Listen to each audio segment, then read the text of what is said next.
5 pemuda yang mengatasnamakan pengurus NU menemui Presiden Israel Isaac Herzog. Terkait hal ini, PBNU akan bertindak tegas. Bahkan PBNU mengaku tak segan memecat kelima orang tersebut sebagai pengurus lembaga NU. Dilansir dari tribunnews.com, nasib kelima pengurus NU seusai menemui Presiden Israel itu disampaikan oleh Sekretaris Jenderal PBNU, Gus Saiful Yusuf alias Gus Ipul pada Senin 15 Juli. Menurut Gus Ipul, tidak ada mandat apapun dari PBNU terhadap 5 pemuda yang mengatasnamakan pengurus NU tersebut. Gus Ipul pun menegaskan bahwa 5 pemuda itu tidak pernah meminta izin apapun ke PBNU untuk melakukan pertemuan dengan Presiden Israel. Ia pun menilai bahwa pertemuan tersebut sangat tidak bijaksana. Terlebih saat ini tindakan Israel terhadap warga Gaza Palestina sangat ditentang oleh masyarakat Indonesia. Selain itu, NU menjadi organisasi Islam Indonesia juga berada di barisan depan dalam mengutuk serangan Israel tersebut.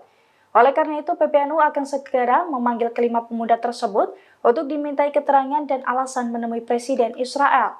Dalam kesempatan itu, Gus Ipul juga membeberkan soal konsekuensi atau sanksi yang mungkin saja diterapkan kepada kelima pemuda tersebut. Salah satunya penghentian status sebagai pengurus BANOM. Download Tribun X sekarang, menghadirkan lokal menjadi Indonesia.